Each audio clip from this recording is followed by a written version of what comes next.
किन्नर चुड़ैल। गोरखपुर नाम का एक गांव हुआ करता था। उस गांव में ज्यादा लोग नहीं रहते थे। उस गांव में एक गर्भवती विधवा औरत रहती थी।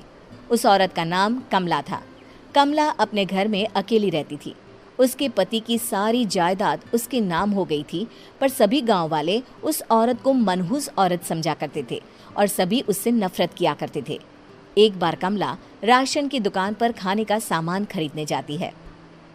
भैया जी, जरा 1 किलो दाल चावल देना। अरे हाय हाय हाय हाय हाय! अरे मनहूस औरत, मेरी दुकान में अपशुगन करवाने आ गई क्या? हैं? चल जा यहाँ से। मैं कुछ नहीं देने वाला हूँ तुझे। भाग भाग यहाँ से, चल जा, निकल। भैया जी, ऐसा मत कहिए। मैं गर्भवती हूँ, मुझे खाने की बहुत जरूरत है। मुझे खाना दे दीजिए। दुकानदार कमला को वहां से धक्के मारकर भगा देता है। तभी कमला रोते रोते उस गांव के किन्नरों के इलाके में आ जाती है। गांव वाले किन्नरों को उसी इलाके में रखा करते थे, क्योंकि वो लोग किन्नरों को पसंद नहीं करते थे और उनके इलाके में रहने से मना करते थे। तो किन्नरों ने उसी गांव में अपना एक इलाका बना लिया था। जब किन्नर लोग देखते हैं कि एक गर्भवती महिला रोते रोते उनके इलाके में आ गई है, तो सारे किन्नर कमला के पास जाकर उसका हाल पूछने लगते हैं। क्या हुआ बहन, तुम्हारी गर्भवती अवस्था में इतनी बुरी हालत कैसे? तुम रो क्यों रही हो? तुम डरो मत, हम तुम्हें कोई नुकसान नहीं पहुंचाएंगे। तुम शांत होकर सब बताओ कि हुआ क्या है। मैं कमला हूँ। मैं गांव के दूसरे इलाके से आई हूँ। 2 महीने पहले ही मेरे पति की मौत हुई है। मुझे गांव के लोग मनहूस मानते हैं, क्योंकि मैं विधवा हूँ और गर्भवती भी। वहाँ के लोग मुझे खाने के लिए कुछ बेचने के लिए भी तैयार नहीं, जिससे मेरा गुजारा नहीं हो रहा था। कोई बात नहीं कमला, हम तुम्हारा ख्याल रखेंगे। किन्नर लोग कमला को एक खाली घर में रहने के लिए जगह दे देते हैं और उसकी देखभाल भी करते हैं। कुछ ही महीने बाद कमला अपने बच्चे को जन्म देती है, पर अफसोस, कमला बच्चे को जन्म देते ही अपनी जान गंवा देती है। जब सब किन्नर बच्चे को देखते हैं तो बहुत खुश हो जाते हैं, क्योंकि वो बच्चा भी किन्नर ही था। कमला ने एक किन्नर बच्चे को जन्म दिया था। अब इस बच्चे की देखभाल कौन करेगा? हम तो इस बच्चे को गांव के दूसरे इलाके में भी नहीं भेज सकते। और तो क्या हुआ, इस बच्चे की माँ नहीं रही तो हम इसे पालेंगे। अब ये हमारे इलाके में रहेगा, हमारे साथ रहेगा। फिर वो किन्नर उस किन्नर बच्चे को गोद ले लेते हैं, उसका नामकरण कराते हैं। उस किन्नर बच्चे का नाम शक्ति रखा जाता है। देखते ही देखते शक्ति बड़ी होने लगती है। उसके रंग रूप बहुत सुंदर थे। वो बहुत सुंदर किन्नर दिखती है। एक दिन शक्ति एक किन्नर से पूछती है, माँ जी सुनिए ना, ये गांव के दूसरे इलाके में भी तो लोग रहते हैं, तो हम वहाँ क्यों नहीं जाते? हम उनसे अलग क्यों रहते हैं? शक्ति, क्योंकि वो लोग हमारे जैसे नहीं, वो लोग हमें पसंद नहीं करते, इसीलिए हम उनसे अलग रहते हैं। क्यों? वो हमें क्यों पसंद नहीं करते? मुझे एक बार उस इलाके में जाना है। मैं एक बार वहाँ जाकर घूम कर आऊं। शक्ति, खबरदार, जो तू उस इलाके में कभी भी गई तो अपनी जान नहीं गंवाना चाहती तो उस इलाके में कभी कदम भी नहीं रखेगी, समझी? इतना कहकर वो किन्नर वहाँ से चली जाती है। शक्ति उस किन्नर की बात सुनकर बहुत रोती है। माँ जी, ऐसा कैसे कह सकती है? उन्होंने इतनी सी बात के लिए मुझे इतना डांटा। अब तो मैं उस इलाके में ज़रूर जाऊंगी। फिर एक दिन शक्ति गांव के दूसरे इलाके में चुपके से जाती है। ये लोग तो हमारे जैसे ही इंसान हैं, तो ये हमसे नफरत क्यों करते हैं? जब शक्ति उस इलाके में पहुंचती है तो गांव के सारे आदमी उसके रूप से मोहित हो जाते हैं। वो लोग ये अंदाज़ा नहीं लगा पाते कि वो किन्नर है। शक्ति की सुंदरता देखकर सारे गांव वाले उसकी तारीफ करने लगते हैं। तभी गांव का चक्कर लगाने गांव के जमींदार का बेटा हर्ष वहां पहुंचता है। हर्ष भी दिखने में बहुत सुंदर होता है। जब हर्ष ने शक्ति को देखा तो वो भी उससे मोहित हो गया, और जब शक्ति की नज़र हर्ष पर पड़ी तो वो हर्ष को देखकर मोहित हो गई। आपको पहले कभी इस गांव में देखा नहीं।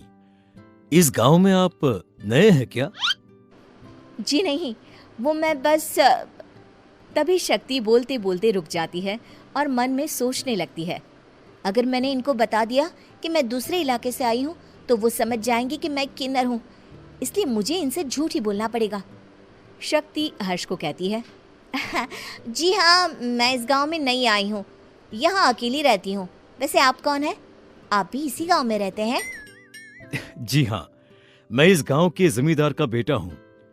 आपको किसी भी चीज की जरूरत पड़े तो आप मुझे बता देना, मुझे अच्छा लगेगा।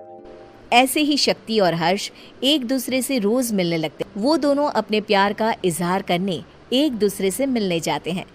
तभी शक्ति का पीछा करते करते एक किन्नर वहां आ जाती है। शक्ति, मैं तुमसे बहुत प्यार करता हूँ। मैं तुमसे शादी करना चाहता हूँ। क्या तुम मुझसे शादी करोगी? हाँ हर्ष, मैं तुमसे शादी करूँगी, पर मैं तुमको अपने बारे में एक सच्चाई बताना चाहती हूँ जो मैंने तुमसे छुपा कर रखी है। तभी उनके बीच में ही वो किन्नर आ जाती है। शक्ति, तेरी हिम्मत कैसे हुई ऐसा करने की? वो किन्नर शक्ति को खींचकर गांव के जमींदार के पास ले जाती है। हर्ष भी वहां शक्ति को बचाने के लिए पहुंच जाता है। जमींदार शक्ति और हर्ष के प्यार के बारे में सुनकर गुस्से में आ जाता है और शक्ति को गांव के बाहर निकालने की सजा देता है। शक्ति ये बात सहन नहीं कर पाती और कुएं में कूदकर अपनी जान दे देती है। जमींदार हर्ष की शादी गांव की एक लड़की से करवा देता है, पर हर्ष इस शादी से खुश नहीं होता। शक्ति अपना बदला लेने के लिए मरने के बाद किन्नर चुड़ैल बन जाती है। अब मैं इन गाँव वालों को नहीं छोड़ूंगी, अब इनसे मैं अपने प्यार का बदला लूंगी। किन्नर चुड़ैल गांव वालों को परेशान करना शुरू कर देती है। एक बार वो रात को गांव के खेतों में पहुंच जाती है और वहां आग लगा देती है। सारी फसल जल के राख हो जाती है। जब एक आदमी रात को उठकर देखता है कि खेत में आग लग गई है तो वो वहां पहुंच जाता है। वो देखता है कि खेतों के बीचों बीच एक किन्नर चुड़ैल खड़ी है और वहां खड़े होकर ताली बजा रही है। गांव वाला किन्नर चुड़ैल को देखकर बेहोश हो जाता है। जब सुबह उस आदमी को होश आता है तो वो सीधा जमींदार के पास जाता है। अरे जमींदार साहब, अरे वो किन्नर चुड़ैल ने मेरी सारी फसल जला दी। अब मैं क्या करूंगा? क्या होगा मेरा? जमींदार चुड़ैल किन्नर का नाम सुनते ही सब कुछ समझ जाता है। अब वो बहुत डर जाता है। उसी रात को जब जमींदार डर के मारे अपने कमरे में सो नहीं पाता, तभी वहां अचानक से किन्नर चुड़ैल आ जाती है। किन्नर चुड़ैल जोर जोर से जमींदार के आगे खड़ी होकर हंसने लगती है और ताली बजाने लगती है। जमींदार उस डरावनी किन्नर चुड़ैल को देखकर बहुत डर जाता है। तूने मेरे साथ बहुत बुरा किया, अब मैं तुझे जान से मार दूंगी। नहीं नहीं नहीं नहीं नहीं, मुझे माफ कर दो, मुझे मत मारो। मैं कभी ऐसा दोबारा नहीं करूंगा। अब तुम जो बोलोगी वही मैं करूंगा। ठीक है, मैं चाहती हूँ कि किन्नर इलाका गांव के इलाके से जुड़े और गांव का कोई भी आदमी किन्नर समाज से द्वेष ना करे, उससे नफरत ना करे, नहीं तो मैं सारे गांव को मार दूंगी।